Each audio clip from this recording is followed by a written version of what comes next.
अस्सलाम वालेकुम। Thank you very much जी। आप लोगों ने हमेशा की तरह यहाँ पे हमें यहाँ दावत दी, और काटी में मेरा कोई आज ये पहला ट्रिप नहीं है। काफ़ी दफ़ा पहले भी आए हैं, और यहाँ पे जितने भी हमेशा कभी वो मदऊ करते हैं, कभी हम हुकूमत सिंध की जानिब से जो हमारे इवेंट्स होते हैं उसमें हम आप तमाम बिज़नेस कम्युनिटी को मदऊ करते हैं। और ये सीरियसनेस है, पाकिस्तान पीपल्स पार्टी और हुकूमत सिंध ये समझती है कि इस मुल्क का पहिया, इस मुल्क की इकॉनमी बिज़नेस कम्युनिटी ही चलाती है, और बिज़नेस कम्युनिटी को जितना हम ईज़ कर सकेंगे, बिज़नेस कम्युनिटी को हम जितना भी सहूलियात देंगे, उतना ही इन्वायरमेंट बेहतर होगा, ज़्यादा से ज़्यादा इंडस्ट्रियाँ लगेंगी, ज़्यादा से ज़्यादा इंडस्ट्रियाँ लगेंगी तो लोगों को रोज़गार मिलेगा, तभी मुआशी हालात बेहतर होंगे। वरना अगर हम ये सोचें कि जी हमने अपने सारे उस मुल्क में बिल्कुल आखिरी प्रायोरिटी अगर बिज़नेस कम्युनिटी रखनी है, खुदा ना खास्ता, या एग्रीकल्चर की इकॉनमी को हमने आखिरी प्रायोरिटी रखना है, तो मुल्क का पहिया जो है, किसी भी मुल्क का पहिया नहीं चलेगा। लेकिन अल्हम्दुलिल्लाह, चाहे वफाकी हुकूमत हो या सूबाई हुकूमतें हों, वो सही डायरेक्शन पे चल रही हैं। मैं एक दो चीज़ें पहले एग्रीकल्चर सेक्टर पे करके फिर मैं आपकी तरफ आता हूँ। आपको इल्म होगा कि रिसेंटली ही जब गंदम की बात हुई कि गंदम की पैदावार में हमें लास्ट टाइम कुछ चैलेंजेस थे, फेडरल गवर्नमेंट ने सपोर्ट प्राइस देने के लिए मना किया, तो वो भी उनके ऊपर भी IMF के शराइत थे। जब आपने मना किया तो क्या हुआ कि आपको इस बार गंदम बिलियंस ऑफ डॉलर की इंपोर्ट करना पड़ रही है। और हमेशा पाकिस्तान पीपल्स पार्टी का ये मौक़िफ़ रहा है, प्रेसिडेंट आसिफ अली ज़रदारी साहब हमेशा ये मौक़िफ़ रहा है कि जी आप अपने किसान को सपोर्ट प्राइस देंगे तो वो लगाएगा, और वो जब गंदम लगाएगा तो आपको जो है वो इंपोर्ट नहीं करनी पड़ेगी, वाफर मकदार में मिलेगी गंदम, और फिर आप उसको एक्सपोर्ट भी कर सकते हैं। और प्रेसिडेंट आसिफ अली ज़रदारी साहब जब 2008 में पहली दफ़ा प्रेसिडेंट बने तो पाकिस्तान में, इससे पहले पाकिस्तान हमेशा गंदम इंपोर्ट करता था, फिर अब गंदम एक्सपोर्ट करना शुरू की। तो इस बार भी मैं ज़्यादा लंबी तफसील पे नहीं जाऊँगा। तो इस बार भी जब पीपल्स पार्टी की अपील पर, हुकूमत सिंध की अपील पर, फेडरल गवर्नमेंट के हम शुक्रगुजार हैं, उन्होंने इस चीज़ पे इस बार राज़ी हुए कि जी एक सपोर्ट प्राइस रखी है ताकि लोग गंदम लगाएं। क्योंकि अगर किसान को अगर आप इंसेंटिव नहीं दोगे तो वो अपनी मर्जी से वो क्रॉप लगाएगा जहाँ पे उसको 2 पैसे मिले। क्योंकि कारोबार भी इस तरह होता है। अब आप जितने इंडस्ट्रीज के दोस्त बैठे हुए हैं, अगर आपको किसी चीज़ में इंसेंटिव नज़र नहीं आएगा, गवर्नमेंट आपको ज़बरदस्ती कोई काम नहीं करवा सकती कि जी आपने ये चीज़ लगानी है। आपको जहाँ पे आपको वाइबल चीज़ लगेगी इकोनॉमिकल, तो आप वो चीज़ लगाएंगे। तो यही फार्मूला था। इसमें फेडरल गवर्नमेंट ने इस बार पीपल्स पार्टी के ही उस अपील पर जो है उन्होंने वो गंदम की सपोर्ट प्राइस दी है, जिसके हम शुक्रगुजार हैं।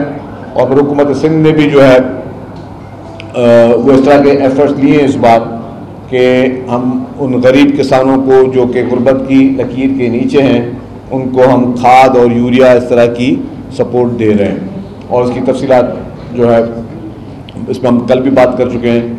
अब आ जाए हमारी इंडस्ट्री का, क्योंकि गंदम जो बनती है वो भी गंदम भी आखिर में फिर फैक्ट्रीज में ही आती है आटा बनाने के लिए, तो उससे भी हमारे इंडस्ट्रियलिस्ट जो है उनको भी इकॉनमी सारी उसी चीज़ पे जो है रिलेटेड है।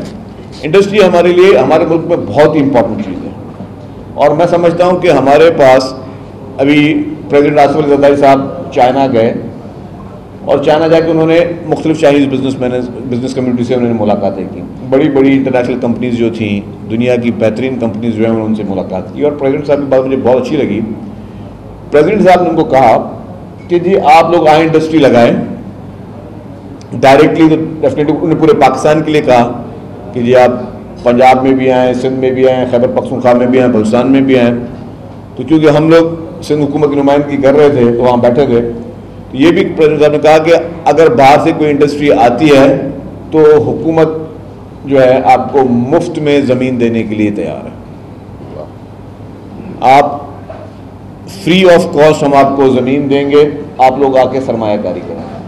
यही अप्रोच है किसी भी, यही अप्रोच होनी चाहिए किसी भी कामयाब मुल्क की, कि आपको किस तरीके से लोगों को अट्रैक्शन देते हैं कि लोग आएँ और आप उनको रागिब करें कि आपके मुल्क में आके इन्वेस्टमेंट करें। आपने वो ऐसा माहौल क्रिएट करना, और हमारे मुल्क में माशाल्लाह माहौल बहुत बेहतर है। हम अभी हुकूमत सिंध की बात करें, अभी खैरपुर स्पेशल इकोनॉमिक जोन आप सबके इल्म में होगा, उसने इंटरनेशनल अवार्ड लिया है। पूरे पाकिस्तान में एक ही इकोनॉमिक जोन को इंटरनेशनल अवार्ड मिला है, वो आपके और हमारे खैरपुर स्पेशल इकोनॉमिक जोन को नेशनल अवार्ड मिला है। तो आप ये देखें कि हुकूमत सिंध की जो संजीदगी है उसकी नौयत क्या है। और ये आप फाइनेंशियल टाइम्स को पढ़ लें, आप मुख्तलिफ गैर मुल्की जरीदों को पढ़ लें कि किस तरीके से आपके इस प्रोजेक्ट को ओनरशिप दी जा रही है। मतलब पूरी दुनिया में हुकूमत सिंध जो पाकिस्तान पीपल्स पार्टी से 17 साल से जिसका ताल्लुक है, उसके उस प्रोजेक्ट को पूरी दुनिया में स्पेशली देखा जा रहा है। फिर मैं आ जाऊँ public private partnership. Public private partnership में आप दुनिया की रैंकिंग में देखें कि पाकिस्तान का नाम आ रहा है, और पाकिस्तान का नाम किस लिए आ रहा है? हुकूमत सिंध की वजह से आ रहा है। प्राइम मिनिस्टर शहबाज शरीफ साहब खुद मेरे सामने चीफ मिनिस्टर हाउस में उन्होंने एहसन इकबाल साहब को कहा कि आप सिंध हुकूमत के इस मॉडल से क्यों नहीं मुफीद होते, आप इनसे क्यों नहीं आप वो सीखते, या इनसे वो क्यों नहीं वो टिप्स लेते कि हम भी पूरे पाकिस्तान में पब्लिक प्राइवेट पार्टनरशिप का मॉडल है। पब्लिक प्राइवेट पार्टनरशिप में का मॉडल पाकिस्तान पीपल्स पार्टी की हुकूमत सिंध ने शुरू किया, उसको भी इंटरनेशनल रिकग्नाइजेशन मिली। फिर मैं एक जनरली हेल्थ की बात की। हेल्थ में आपके पास जो साइबर नाइफ है, पूरी दुनिया में 11 ममालिक हैं जहां पे कैंसर का इलाज जो है वो साइबर नाइफ जो इनकी एक प्रोसीजर उसके थ्रू होता है। पूरी दुनिया में 11 ममालिक हैं, उसमें से पाकिस्तान एक है, लेकिन दुनिया में पाकिस्तान वाहिद मुल्क है जो साइबर नाइफ का इलाज मुफ्त में कर रहा है। अगर आप अमेरिका में या कहीं और जाके करें तो आपको 50,000 से 1 लाख डॉलर भरने पड़ते हैं। Either you are the citizen of the country, कुछ भी हो जाए, 50,000 से ज्यादा 50,000 या 1 लाख तक के बीच में इनके बैरियर्स है, उसमें आपको पे करना पड़ता है। हमारे पास फ्री ऑफ कॉस्ट होता है, और हमारे आपके कराची में, उस कराची को जिसको हम सबसे ज्यादा बुरा भला बोलने में हम सब लोग जो है वो देरी नहीं करते, वो फ्री में चल रहा है इलाज, और वो फ्री में चल रहा है। और वो सिर्फ कराची के लोग इलाज नहीं करा रहे साइबर नाइफ में, सिर्फ सिंध के लोग नहीं करा रहे, सिर्फ पाकिस्तान के लोग नहीं करा रहे। आप देखें बाहर से लोग आके आपके पास इलाज करवा रहे हैं, क्योंकि पता है फ्री का इलाज है। आप देखें ईरान से कितने केसेस आए, आप देखें अफगानिस्तान से कितने केसेस आए। इसी तरीके से आपका NICVD हम तो बहुत आसानी से बोल देते हैं, उसमें कभी कभी हम कीचड़ उछाल देते हैं, ठीक है, हर जगह पे अच्छी बुराई चीजें होती हैं, लेकिन NICVD को किसी ने स्टडी किया? कोई NICVD के भी डॉक्टर्स के आप इंटरव्यू करके देख लें। दुनिया में जितने भी कार्डियोलॉजिस्ट हैं या जो कार्डियक सर्जन हैं या जो इस तरह के प्रोसीजर्स करते हैं, उनके लिए एक क्राइटेरिया होता है उनको A ग्रेड में आने के लिए कि जी उन्होंने इतने प्रोसीजर्स किए हैं। हमारे NICVD के लोगों ने दुनिया के तमाम रिकॉर्ड्स तोड़ दिए हैं, क्योंकि हमारे पास फ्री ऑफ कॉस्ट हमारे पास ये तमाम बीमारियों के इलाज हो रहे हैं मुफ्त में। और आप कितने लोग बैठे होंगे, अल्लाह सबको इन बीमारियों से बचाए। मैं भी उसका शिकार रह चुका हूं उस बीमारी का। ये इकराम राजपूत साहब प्रेसिडेंट काटी हैदराबाद के हैं, इनके मेरे शहर हैदराबाद में मुझे सुबह को 4 बजे सीरियसली हार्ट अटैक हुआ, तो मैं भागता पहुंचा हैदराबाद के उस NICVD में, और मुझे उन्होंने जब चेक किया बोला जिसको हार्ट अटैक है। एक और मुझसे पहले क्यू में शख्स बैठा था, उनको पता था कि मैं हैदराबाद का ताल्लुक है मेरा, उनको पता है कि मैं मेंबर ऑफ असेंबली, उनको पता है मैं सीनियर मिनिस्टर हूं, उनका जी इसको वेटिंग में रखो, पहले हम जो है दूसरे आदमी का इलाज करेंगे। Very good. तो मेरिट की भी मैंने आपको मिसाल आपको बता दूं, सुबह के 4 बजे और फिर मेरा इलाज हुआ अल्हम्दुलिल्लाह। आज मैं जो है वहीं से NICVD से मैंने स्टैंड लगाया। तो आप ये देखें कि जी हेल्थ को किस तरह प्रायोरिटी है। लोग मिसालें देते हैं जी, मुख्तलिफ जगहों के लोग मिसालें देते हैं, पूरे सिंध में बेशतर। मतलब मैं आपको एक बात बता दूं, उसमें मैं आ रहा हूं कि जी हर जगह पे हमारे पास ये फैसिलिटीज, और इस तरह फैसिलिटीज है कि सड़क पे चेस्ट पेन यूनिट के कंटेनर लगाए हुए सिंध हुकूमत ने यार, सड़क पे, कि भाई कभी किसी के लिए हॉस्पिटल दूर हो और अचानक किसी को चेस्ट पेन हो जाए तो इमीडिएट उसको कहां रिलीफ मिलेगा? कॉलोनी पे लगा हुआ है। ये मेरे दोस्त बता रहे हैं कॉलोनी पे लगा हुआ है, सड़क पे कंटेनर लगा हुआ हुकूमत ने, जिस air condition container with the best health facility, अचानक किसी को मोटरसाइकिल चलाते हुए, किसी को वॉक करते हुए, किसी को ठेला या रेडी चलाते हुए किसी को कोई पेन हो जाए तो वो कहाँ जाएगा? फॉर्म कंटेनर में चला जाएगा, वहां पे लोग उसका इमीडिएट उसको रिलीफ कर पहुंचा देंगे। तो ये होनी चाहिए अप्रोच कि आपने गली गली में आपने ये कंटेनर खड़े कर दिए, जगह जगह पे चीजें खड़ी करें ताकि आप लोगों को बेहतर सहूलत दे सकें। मुकाबले देखिए पॉजिटिव चीजें होनी चाहिए। सबसे ज्यादा इंसान को जिंदगी में क्या प्यारी होनी चाहिए? सबसे ज्यादा मतलब ठीक है आप मोटरवे बना लें, आप कोई और स्कीम बना दें, कोई और स्कीम आप जिसको जो वो अपनी पब्लिसिटी करवा लें, लेकिन सबसे कीमती कहते हैं कि जान है तो जहान है। सबसे पहले पूरी दुनिया की प्रैक्टिस ये है कि जी सबसे पहले अगर प्रायोरिटी दी जाती है तो वो हेल्थ सेक्टर को दी जाती है। और हमारे शहर में, हमारे सूबे में, पाकिस्तान की मैं बात करूं, पाकिस्तान की सबसे बेस्ट हेल्थ फैसिलिटीज अगर कहीं हैं तो वो कराची में है। कराची में पहले, सूबा सिंध में है लेकिन सबसे ज्यादा हेल्थ फैसिलिटीज कराची में है। और फिर ज़रा सिंध भर में आप देखें कि गंबट हॉस्पिटल जो है, again Khairpur, state of the art hospital, जहां पे फ्री ऑफ कॉस्ट लंग्स का transplant, free of cost liver का ट्रांसप्लांट। मुझे बताएं कि इससे पहले पाकिस्तान में बहुत सारे लोगों के बड़े क्लेम रहे कि हमारी हुकूमतें भी रही, हमारे सब ने कुछ कुछ कर लिया, लेकिन कहां पे फ्री ऑफ कॉस्ट की ये लंग्स और लिवर के ट्रांसप्लांट होते हैं?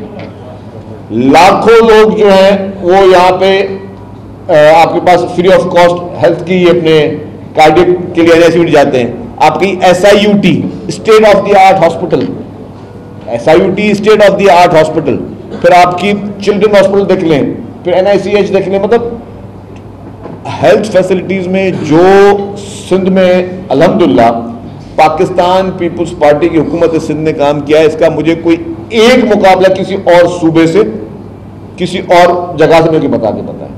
और मैं बता रहा हूं कि जी हम तो इंटरनेशनल पे अब बात कर रहे हैं ना कि जी अगर कैंसर का इलाज साइबर नाइफ के जरिए हो रहा है तो दुनिया में 11 ममालिक, लेकिन मुफ्त में सिर्फ हुकूमत एक सिंध कर रहे हैं। तो ये हमारे मुल्क की अल्हम्दुलिल्लाह ये जो हमारी प्रायोरिटीज हैं उसमें ये सारी चीजें कि हमारी पहली सहूलियत हमें हेल्थ की देनी है। यस, सड़कें भी बना रहे हैं, बाकी जो प्रॉब्लम उसको भी हल करें, लेकिन सबसे पहले जब तक हम लोगों को हेल्थ की सहूलत ना दे सकें तो कैसे हो सकता है कि मतलब आम आदमी को, गरीब आदमी को, मजदूर आदमी, उसको हार्ट अटैक हो तो वो क्या किसी बड़ी हॉस्पिटल में जा सकता है कि मुझे मुफ्त में इलाज करेगा? इसको कोई पहले करता था? यहाँ पे पर्ची सिस्टम ही नहीं है एनआईसीवीडी में कि आपकी एडमिशन होनी ही नहीं, पर्ची का कोई है ही नहीं क्लॉज कि आपने कोई शनाख्ती कार्ड जमा करा है, बस आप इंसान हो, आ गए, बस आपका इलाज हो गया और चले जाओ, अल्लाह अल्लाह खैर साला। तो ये हमेशा प्रायोरिटीज जो हमारी रही हैं। हमारे दोस्तों ने पॉइंट उठाया तो मैं कहा कि जी हमारा खैरपुर इकोनॉमिक जोन, लेकिन उसके बाद एक और बहुत बड़ी अपॉर्चुनिटी हमारे पास है, वो है धाबेजी इकोनॉमिक जोन।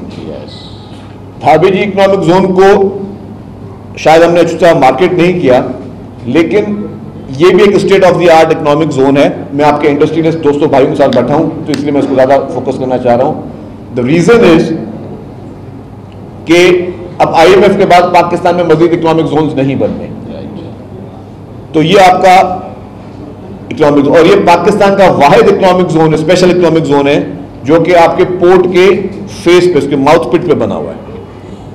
तो हमारे पास हमारे जितने इंडस्ट्रियलिस्ट दोस्त जितनी वहां पे सरमाकारी करेंगे, हम तो कहते हैं जी, हम खुद भी पर्सनली मैं एक दो दफा चाइना गया, अब वहां पे Chinese companies they are very much interested, और ये वाहिद इकोनॉमिक जोन है जो सीपेक का हिस्सा भी है, they are very much interested कि वो यहाँ पे आए और वहां पे यहाँ पे सरमायाकारी जो है वो धाबेजी इकोनॉमिक जोन में करें।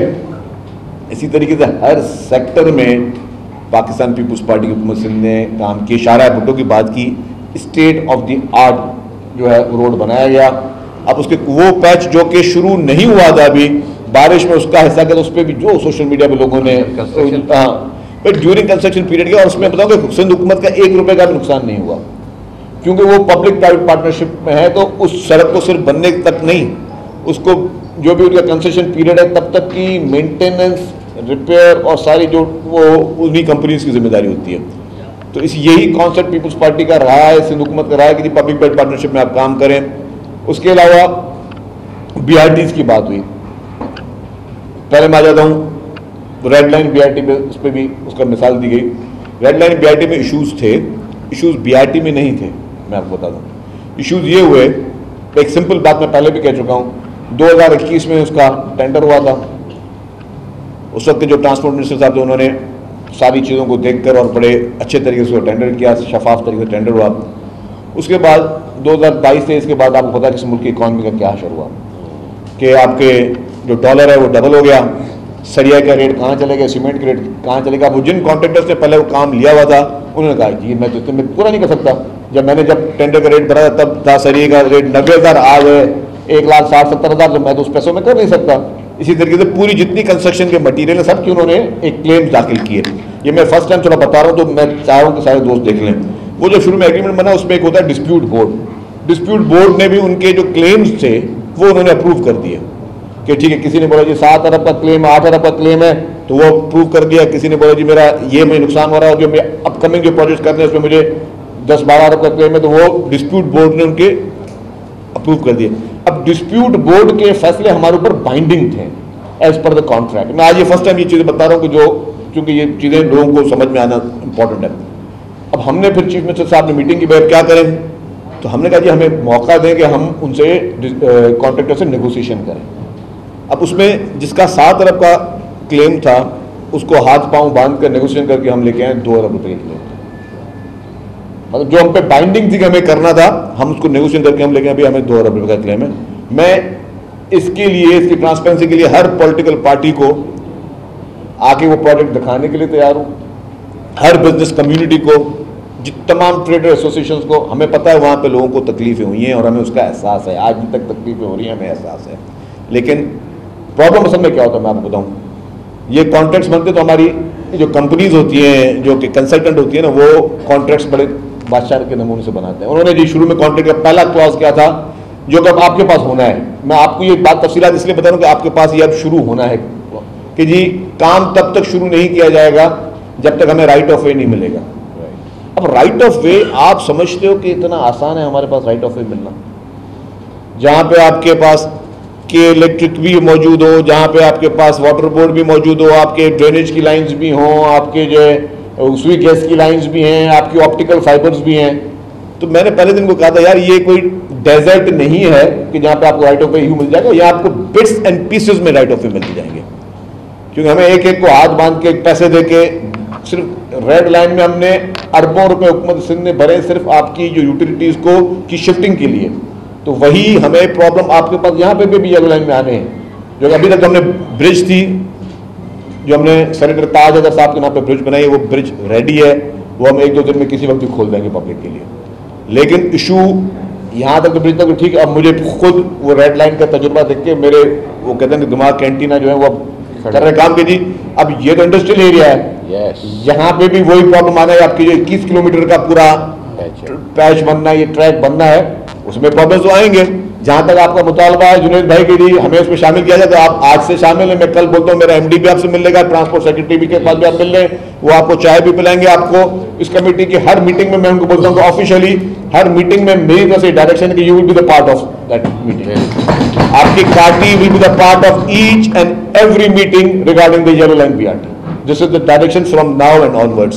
बट द प्रॉब्लम इज ये प्रॉब्लम आएंगे और फिर सब वो गालियां भी हमने ही खानी है। अब 2 तरीके ना, या तो मैं इस शहर के लिए स्टेट ऑफ द आर्ट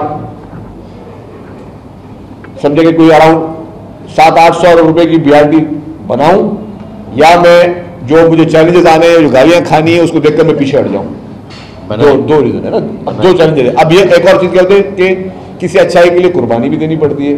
अब अगर हम पीछे हट जाए, सिर्फ बसें चलाते हैं रोड में, वो भी बहुत आसान है, सस्ता है काम, उसमें हमें पैसे नहीं देने कि बसें खरीद के, क्योंकि बसें इन ट्रैक्स पे भी चलनी है बीआरटीज पे, लेकिन बसें लेकर खरीद के चलाना नॉट बहुत बड़ा तुरम खानी नहीं है हमारी।